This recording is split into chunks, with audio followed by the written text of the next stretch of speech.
Will a former Miami Hurricane become a Florida State Seminole?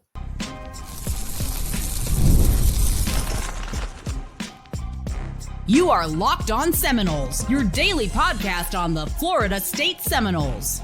Part of the Locked On Podcast Network, your team every day. Welcome back into Locked On Seminoles. I am your host, Brian Smith, longtime college football writer and recruiting analyst. Thank you for making Locked On Seminoles your first listen each and every day. Truly appreciate you stopping in and talking some Noles with me. Speaking of, a former Miami Hurricane could end up being a Florida State Seminole. How unusual, but it is possible. Zaquan Patterson will be the first subject today. We're also going to break down several other transfer portal players. The wide receiver room, it's a bit of a mess, or is it? Now that Hykeem Williams has left Florida State, did a podcast on him yesterday afternoon.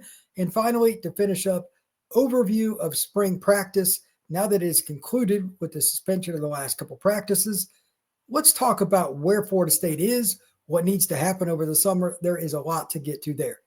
But to start off, I want to give out my condolences to everybody that is involved in one way, shape, or form with the tragedy yesterday at Florida State University. I don't understand how people can act that way, and death and tragedy like that are just absolutely horrible. It's really, really sickening, and I don't know what happened. I don't know why in terms of what went on in that person's head, but it is a tragedy.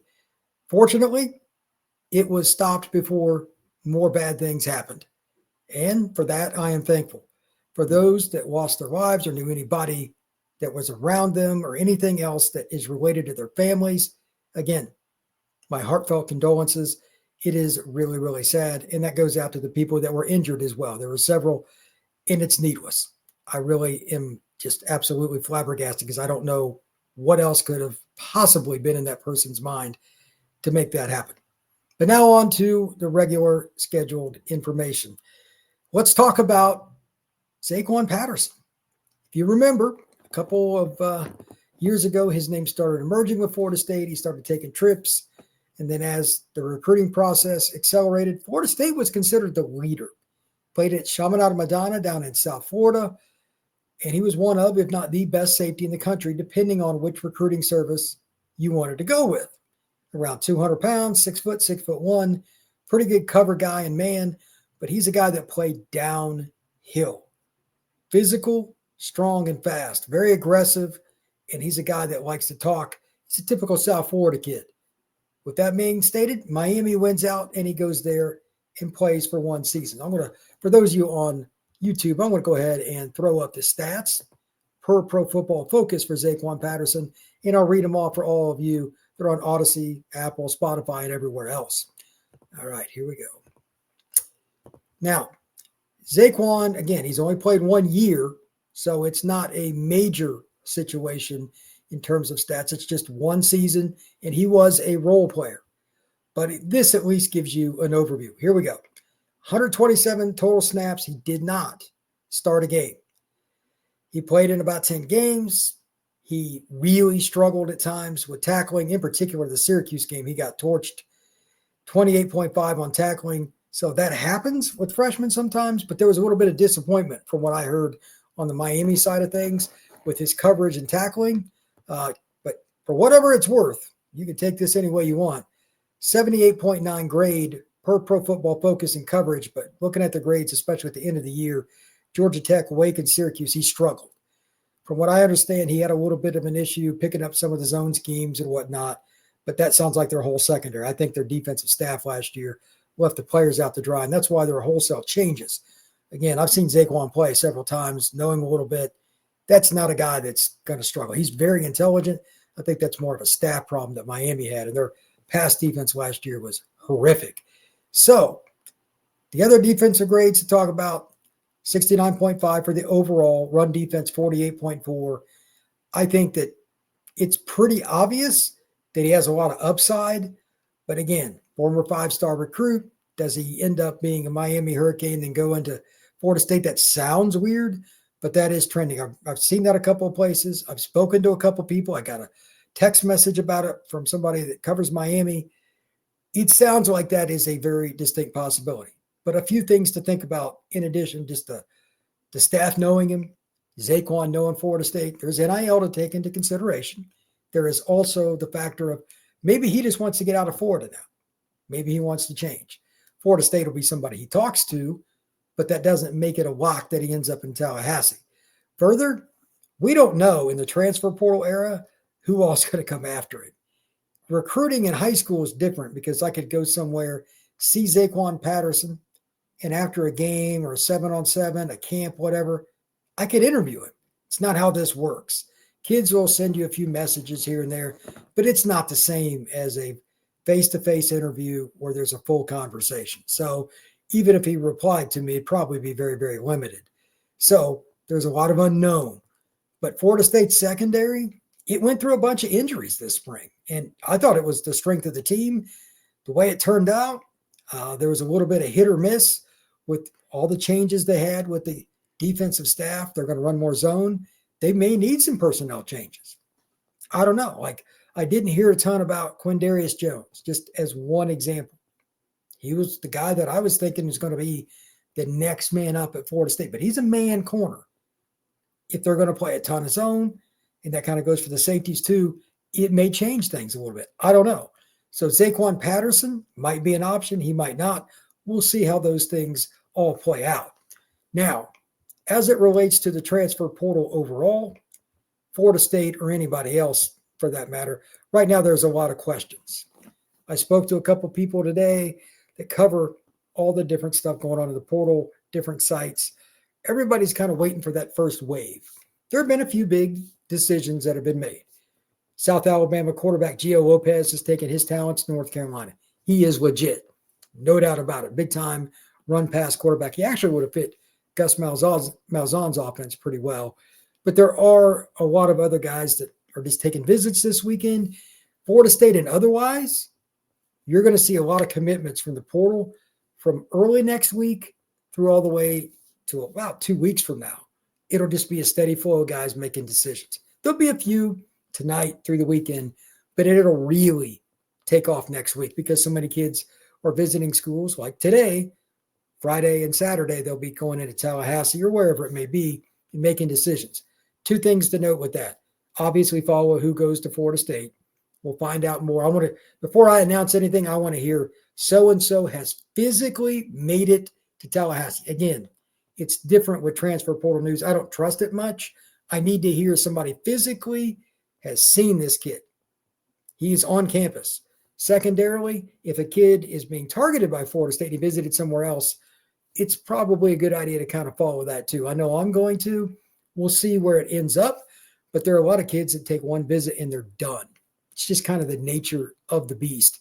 But Florida State's in on a bunch of kids. Norvell mentioned that, and I think that's the case. They're at least going to do their due diligence. Zaquan Patterson, the man that I led in with tonight, is just one piece of that puzzle. Here are a couple other guys to think about that have entered the portal. I think they should take a look at. Cash Cleveland. He started the last few games for Colorado last year as a true freshman at center. He's transferring. 6'3", 300. Now, I'm not saying that he would come to Florida State and start. They got their center for this next year. But if he's willing to play guard for a year or whatever, he could be 2-year starter thereafter at center. That would be a great pickup. This guy had an 81.4 as a freshman pass protection grade. That's very unusual. 271 snaps. He is in the portal. Also, this is a little bit different, a little more risk, but Florida State still needs O-line, in my opinion. Enrique Cruz Jr. He's a big dude. He's over 300 pounds. He's 6'6", played at Syracuse. In 23, he had 13 starts, pass blocking grade 64.6, but he couldn't run block very well at all, 49. Like, that is really poor. The Florida State game, they ate him up. But this year, he was banged up some, didn't play much. Now he's in the portal. Where is he physically? Is he a guy Florida State should target? I could see it, but these are the kind of options you got to look at because the 4- and 5-star O-lineman going to the portal, yeah, that's not going to happen. You got to be able to make decisions that are just right on that cusp. Is he healthy? Is he motivated? What's the NIL? It's complex, but in my opinion, Florida State needs at least one more offensive lineman in the portal for depth. Maybe it's not Enrique, maybe it's not Cash, but somebody. One more. I'll just bring this guy up just because he's just good.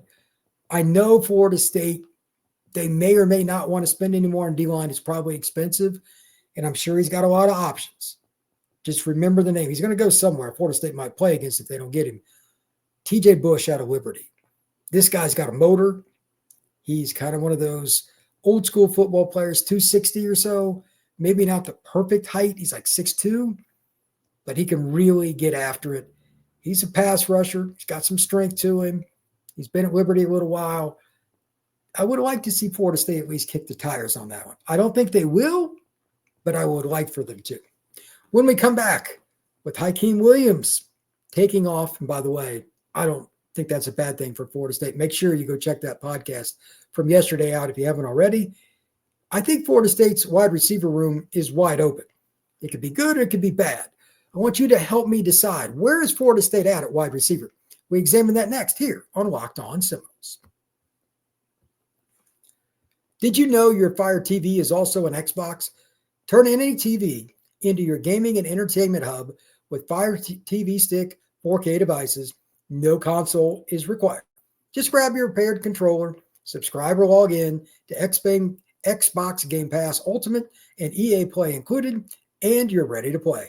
Dive into hundreds of premium titles from EA Sports College Football, Call of Duty, Black Ops 6, and Avowed as easily as you stream your favorite TV shows. It's gaming made simple, all on your Fire TV. It's affordable and it's portable. Here's the deal. If you don't want to hang on to the controller when you're traveling, I know that's something I hated when I used to game a lot. You could use the TV to do all your gaming. Get a Fire TV stick, put a 4K device on there. It's more affordable and it's easier to travel with, even if it's just your kids. That way you don't have to take around their game. You can use a Fire TV stick in 4K. With the situation around the world with all the different ways you can use different streaming devices, I have a Fire TV stick. If you're not into gaming, you still get Max. You can still get YouTube TV, YouTube. I use all those every day. Don't forget about that. It's also very convenient.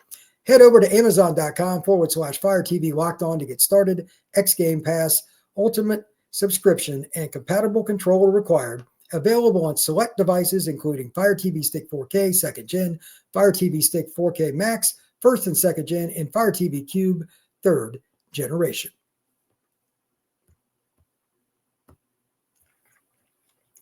Where would you say Florida State's wide receiver room is now that Hykeem Williams has left the program? I went in depth yesterday, and I'll just give a 15-second synopsis of it. I wish Hykeem Williams all the best. The 6'2", 215-pounder is a gazelle, a great athlete, but he's also injury prone, and he didn't do a lot at Florida State. And I know they had a terrible surrounding cast. I get it. He probably wasn't coached up to his ability, but if he wants to leave, it's best for all parties. There, I said it. With that being the case, Hykeem Williams is gone. You don't have that big-bodied receiver to go opposite of Deuce Robinson that also has proven experience. One thing that Hykeem had was quite a few reps. He played for 2 years, had a couple touchdowns, had a few nice moments, but again, constantly banged up, and they just didn't have much of a passing game in 2024 at all. And we don't know what he really was. Even at the end of spring, he was banged up again. So at the end of the day, what does Florida State have? Here are the questions that I have and some of the players that I think are important.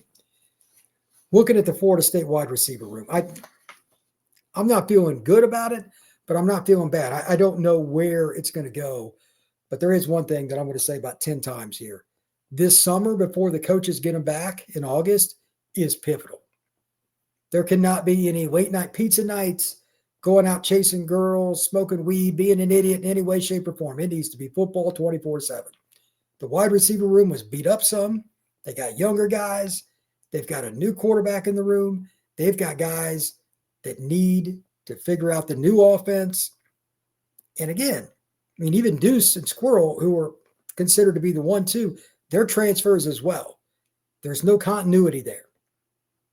They got to want to be at Florida State, and they got to want to put it in this summer. Coaches, for those who don't know, don't really have much to do with the players, as odd as it may seem, during the summer months. They don't. I mean, they'll text or they'll talk a little bit here. They cannot coach them at all. per the NCAA. Now, I'm sure some schools cheat in some ways, but Norvell doesn't strike me as that guy. Florida State strength staff, they get them. And then the players have player-led practices, 7-on-7, some skeleton drills and things of that nature. All that stuff gets reported back to coaches in some capacity, but it is player-led. With this many new faces, quarterback included, if Florida State's receivers aren't 100% dialed in, it's not going to be nearly good enough this fall. Because remember, who's that first game? Yeah, that's Alabama. They've got a bunch of DBs that can play. They got a bunch of 6'1 and 6'2 DBs that are ready. If you're not ready, you will get eaten alive. They better be 100% dialed in. All that extra stuff, out the window. I know that's not what 19 to 22-year-olds usually try to do, but they better be dialed in. Here's some other points about it. The good news, the talent is there. I've said this a bunch of times here in Locked On Seminoles. The freshman class that's going into their sophomore years is loaded. We don't even talk about Cam Fryer much, but I saw him play in high school. He's really good. He was the fourth receiver. BJ Gibson's really good. No doubt about it. Wayne McCoy, Miami Central kid. And they also have Jalen Brown, by the way, as a redshirt freshman. He'll be a redshirt sophomore. And then Elijah Moore, the guy that I just think has the world of potential because he's a 6'4", 205, 210-pound receiver with really unique hands. Like, they're all talented. But now here comes the big question. What did I allude to open this up? The maturity to be completely dialed in. It's not easy for a kid that's 19 years old to be that locked in. But one of them is probably going to start that I just mentioned. And then at least two of them will be the first guys off the bench. It's going to be a really young group. Now, again, with the portal being open, I don't know who it'll be yet. I haven't figured that out. There could be a wide receiver they target in the portal. Maybe it's an experienced guy. Maybe it's a bench guy. Maybe it's somebody, just go get them 10, 15 reps a game. But it's going to be a committee deal in a committee with younger players. The focus for those younger guys this summer is so important. All right, here's the other part. Deuce Robinson could play probably all three spots, but Squirrel will play slot. Will Deuce play boundary, flanker, or both in the fall? With Hykeem gone, I don't know if there's going to be any discussion about moving him around. Your guess is as good as mine. I think you have to find somebody that can at least occasionally play boundary. This is where it gets touchy with the transfer portal. Now, Elijah Moore is my guy long-term, but sophomores as boundary receivers is pretty rare. You got to be really skilled as a route runner and really skilled at the line of scrimmage to dominate. Now, I'm not talking about being a good player, like dominate. Florida State needs to completely flip the script from last year. There's no way around it. So is he ready for that? I don't know. But he's out of the guys they got in the sophomore class this next year. He's the only one with the natural body size, in my opinion, to be a pure boundary receiver play after play. BJ Gibson could probably play it a little bit, but you know what I'm saying? Like, he's not a 6'4" guy. That big-bodied boundary corner is a tough out at the upper echelon of the ACC, SEC, Big 10, Big 12. Every team's got one that's pretty good. If you're not ready for it, I'm not sure how well that's going to work out. So if they can't find one, the most pressure is probably on Elijah Moore. That way they can move Deuce around. If not, the only other option, and I wouldn't be against this, do you move Landon Thomas outside, at least in special situations, red zone, third down or fourth down and one, try to confuse the defense. Why is the tight end out wide? He's a special tight end, and he's only going to be a sophomore, but he was starting at the end of last year. Landon Thomas is not a normal football player. That's a future pro. Maybe Florida State uses him, but they've got to be able to move Deuce around. So A, they can take advantage of his full skill set, and B, teams don't know where he's lining up, so it makes it really hard from play to play. And again, special situations, third down, red zone, first play after a turnover when you got the advantage, there's kind of confusion. We don't know where he's at. Maybe you get a mismatch, you throw a post for a touchdown. If you line him up at the same spot every play, it's a lot easier to guard Deuce Robinson. Finally, here with the Deuce Robinson situation, they need somebody that can play boundary in case he gets banged up. God forbid, Florida State was hammered last year with injuries, but if he goes down, Elijah or somebody else is going to have to play that boundary spot. Just something to think about. Here are a few questions beyond the boundary question. Which wide receiver is really capable of being healthy and being an every down player? Again, Deuce Robinson will start, Squirrel White will start, but who's the third guy? The number one category for figuring that out, it's the old saying, your best ability is your availability. The players that go to all the sessions this summer, don't come in late to meetings, show up to 7-on-7 on time, have the right attitude, all those things are what I'm talking about. The coaches will probably know, and they'll never admit this, but when fall camp starts, they'll pretty much know, barring a guy just falling on his face, based on all the things I just talked about. The summer makes a huge difference, especially when you got a new staff coming in and they're trying to figure out who everybody is. They're going to find out. Those who make the sacrifices between now and the end of July will be rewarded at the end of August when Florida State hosts the Alabama Crimson Tide. I guarantee it. So who's going to be the one that stays healthy and stays accountable? Maybe I should just put it that way. Finally here with the question on this is kind of fun. Not just being healthy, but the summer session and the receivers. Does Florida State, do they find something different with the way they can challenge these guys? Because you got a dynamic quarterback, not just one that can run around, but like Thomas Castellanos could play running back. He's a freak. How do they all work together this summer? And is there anybody that just gains a rapport with him and that's his guy beyond Deuce and beyond Squirrel? If it's one of the smaller guys and you got to start him and you got to play Deuce at boundary, it is what it is. But chemistry is everything, man. It really is. So as just a parting question, do you think Florida State should take somebody from the portal? Just for fun, just throwing that in there. Do you think the Noles should get somebody? I'm not saying going out and spend a ton of money and get somebody or provoke somebody to get in the portal, but a backup. Somebody that can at least compete for the 2 deep that's maybe played at like an East Carolina or something. I think it's worth discussing as a staff. So we'll talk about that more as the summer goes on, but I want you all to realize the wide receiver position at Florida State's got a ways to go. We need to figure that out. When we come back, I'm going to give my final thoughts on spring practice, what's next for the Noles, right here on Locked On Seminoles.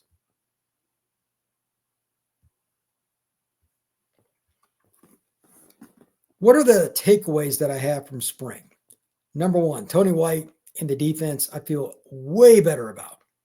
I'm not going to delve into that, but I just think based on his comments, his demeanor, his track record, quite frankly, and what they brought with him. You got a safeties coach that's been with him, and Evan Cooper, which it's nice to get another guy that has ties to South Florida recruiting on your staff. And they also bring in Pot Roast, a really good D-line coach. Again, proven. I think the defense, will be not just better, but they'll be accountable. How many times did we hear Coach White talk about, we want guys that are talented, that know the scheme and all that. But the one thing you can't coach in a sense is like, do you want it? Do you want to go out and give effort?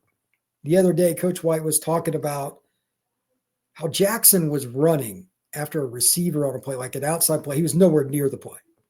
And he got by other defenders who weigh much less than him to get to the ball in a spring practice. Darrell Jackson's going to get drafted. He was lazy last year. There's no doubt about it. But he's going to get drafted just based on his size. Like, he is absolutely humongous in his athletics, 330 plus.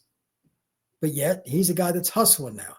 I think that was the final selling point for me, trying to think back to a guy that I felt this good about as a first-year coordinator anywhere, and I'm not sure, but Florida State needed an injection of energy. They were just a shot of adrenaline, if you will. Tony White's that guy. So that might be my biggest takeaway. They got the defensive coordinator that could one day, maybe he ends up growing into the head coach at some point at Florida State right after Norvell leaves, or maybe somewhere like he gets a smaller job and then comes back to Florida State. I think that highly of it. Next, I think we're still up in the air mode with the offense because of the injuries. This one pains me, but I'm always honest here. I'm not going to lie. It was ridiculous again with the injuries. Offensive line, this is the third year in a row. Now, I know it's just spring, but they had 4 transfers. Multiple guys were out during spring, it was your tackles. And it's like, are you kidding me? Florida State's O-line is just cursed. That drives me bananas. And then the plethora of injuries with key guys. Hykeem was hurt towards the end, then he transfers. Squirrel and Deuce were banged up. And then on the defensive side, on top of it, just to mention it again, safety position got banged up a lot too, so that didn't help the receivers. But we didn't get enough clarification on offense with the offensive line or receiver. 2 major question marks. That's really unfortunate. Thomas Castellanos, I can't really hold him accountable, good, bad, or indifferent. I heard different things about him, but the receivers were rotating in and out of the lineup based on who was healthy every day. How do you get any continuity with that? So I had no idea what to really expect out of Thomas in terms of the ability to throw the receivers and feel comfortable. What I do feel good about, he's a kid that knew the offense a little bit anyway because he was at UCF for a year with Gus. I don't think he'll have a hard time picking it up. He's a smart guy. Next, this is the one that is kind of, I don't want to say bad, but like just shocking to me that it trended in the direction it did. Florida State, in my opinion, had their strongest unit being the secondary coming into spring. But the injuries at safety and hearing like hardly anything, I don't know if it's by design. I'm confused by it. I didn't hear anything about the corners really. None of the reporters, and I know they closed out practice, but there was just like nothing really at corner. And I still don't understand why that is. There's a lot of talent there. I mean, the last couple of classes, guys that played early, again, Quindarius is my guy in the secondary. Didn't hear much about him. Kai Bates and some of the other guys, you know, their names were mentioned, but nobody was like a standout or anything. Am I just off on the secondary, or is it because of A, the scheme, / B, not only is the scheme new and you got to learn all the calls, but they are drastically changing the defensive scheme. They're going from a primarily man defense to a lot of zone, and it's a specialty zone where they got 3 safeties on the field. It's pretty much a wholesale change. So maybe I'm overzealous, and it's just going to take longer. But here's the catch. As noted earlier on the show, Florida State opens up with Bama. You can have 0 busts in that game. 0. If you give Alabama free first downs or, God forbid, a free touchdown, you can kiss it goodbye on your chances to win. Margin for victory in that game is very slim as it is. So the secondary not getting more applause from Norvell gives me pause. I'm not very happy about that, but again, with the injuries and stuff and all the install, I'm not sure how I'm supposed to evaluate it. But as I always say, I try to be honest with everybody. I'm not going to blow smoke up your butt. I'm going to tell it like it is. I don't know where they're at with the spot that I thought was going to be their strongest one going into spring. Last point, just talking about the running back room. You don't run the ball and do a lot of power football in spring because you're worried about injuries. You do some, but they're deep enough at running back that I don't think they're going to be in a bad spot in the fall. Which guys end up really getting the totes? I think it'll be Rodell, and then by committee, Cam Davis, obviously Chroma coming in. They've got Sam. I don't know who it's going to be, but they got to find ways to get Jalen Lucas the ball too. So they have a good problem there. Maybe it's now the most prolific position on the team. You could argue it, so we'll see. But overall, spring was a little disappointing to me because of the injuries and, of course, the tragedy that happened at Florida State yesterday, and you get the last couple practices canceled. Like, it is a really weird spring, considering all the change. But we move on to summer, and I'll be going over more Florida State news with the portal for a long time, not only on this channel, but my other channel, Locked On the Portal, talking about recruiting, NIL, and the transfer portal every day. That is another Locked On Network show, and Florida State is going to be in the midst of it for a bunch of guys. We got a bunch of recruiting stuff coming up, and I'm going to dive into what Luke Locks has got going on with the Hoops program. He's got a bunch of guys already committed, so congrats to him. Thank you once again for making Locked On Seminoles your first listen each and every day. Hit that thumbs up, subscribe, hit that notification bell. Give us a 5-star review if you're listening on Apple or anywhere else. We will see you again soon here on Locked On Seminoles.